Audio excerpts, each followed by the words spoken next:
Welcome back. In a worrying trend, violations of child labor laws have been growing in the U.S. The Labor Department found almost 4,500 children working illegally since last October. That's up 44% from the previous year.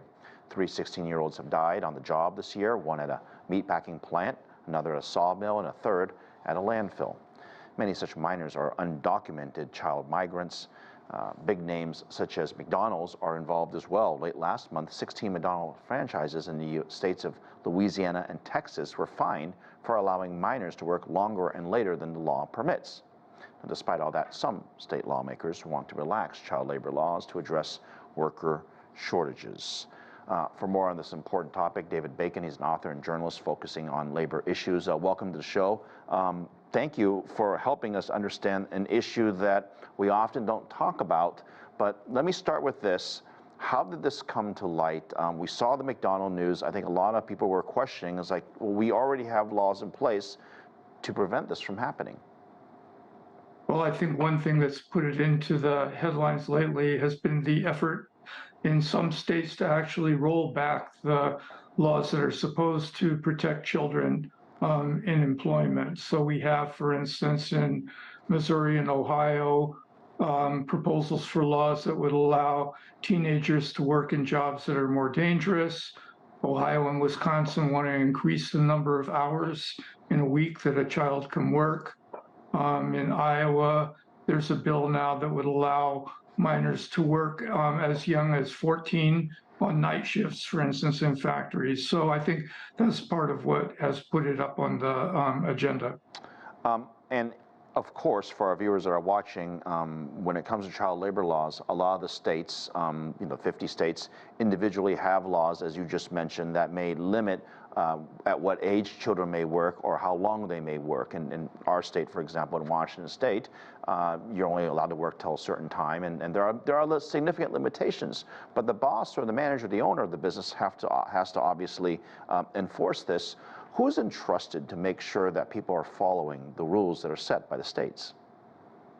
Well, for most industries in the United States, with the very significant exception of agriculture, because in agriculture we see probably more child labor percentage-wise than in any other industry. But in other industries besides agriculture, the basic law is the Federal Labor Standards Act, which was actually enacted all the way back in the 30s, that puts the floor. It says that you can't employ a child younger than 14. Even at 14, there are limitations on the number of hours.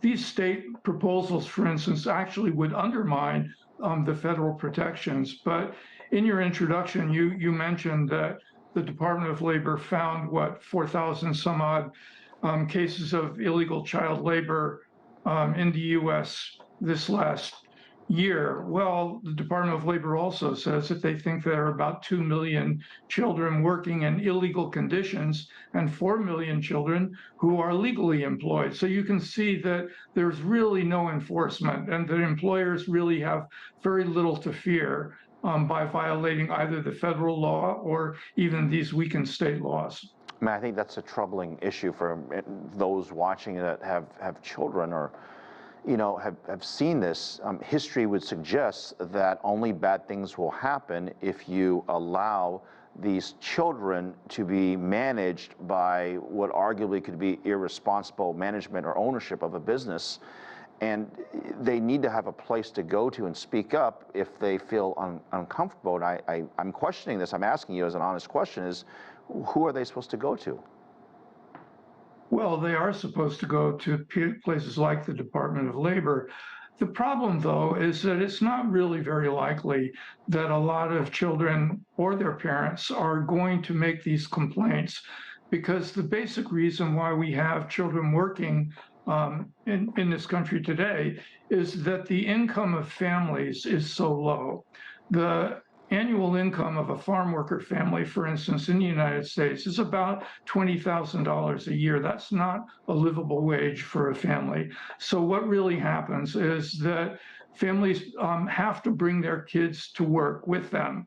Sometimes this is sort of auxiliary work where kids will come and help out the family after school or on weekends. but I think it's quite possible that there are at least 100,000 children who are working during school hours in agriculture in this country. And the reason for that is that their families need this income to survive.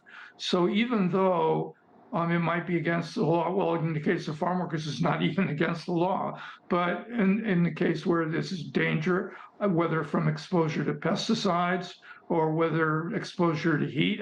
Remember that most farm labor takes place during the summer, so the heat can get up to over 100, 110 degrees. Yeah, That can be very, that, very harmful for children. And children are not likely to complain if the result of that complaint is that they will not be able to work and their families will suffer the right. lack of their income. Right, and then there's also the issue of the undocumented, workers or children, and combine that with the issues that you're talking about. This is a nightmare for parents and those who don't want to see this happen. What are the long-term solutions for this? I think the basic solution is to increase the income of working families in this country. The overwhelming reason why we have child labor in this country is because wages are so low. It's not because children are enamored of the idea of working, although there's nothing wrong with work. And, my kids, did jobs themselves when they were growing up.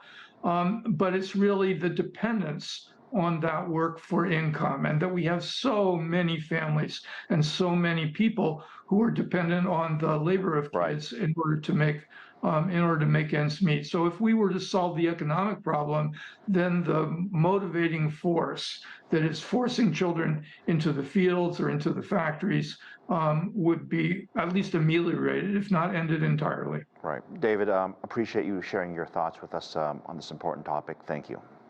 Thank you.